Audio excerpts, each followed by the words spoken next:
करायचा. आणि Kubernetes is all for the Docker container management. त्याला आपण कंटेनर ऑर्केस्ट्रेशन प्लॅटफॉर्म पण म्हणतो. कुबरनेटिसचे अल्टरनेटिव्ह मी सांगितले होते की डॉकर स्वॉर्म आहे, ओपन शिफ्ट आहे.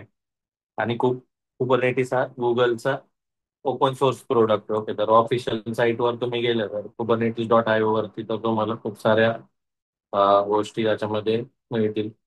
सेटअप करताना तुम्ही मल्टी नोड क्लस्टर सेटअप करू शकता, सिंगल नोड क्लस्टर पण करू शकता.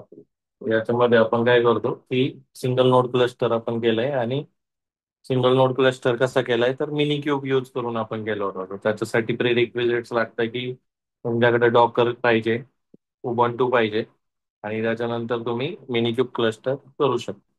तर मिनी क्यूबने इन्स्टॉलेशन कसं करायचं आणि कुबरनेटिस डॅशबोर्ड कसा ऍक्सेस करायचा, त्याच्यामध्ये काय काय दिसतं, तर इथं तुम्हाला नेम स्पेस वगैरे गोष्टी दिसतील.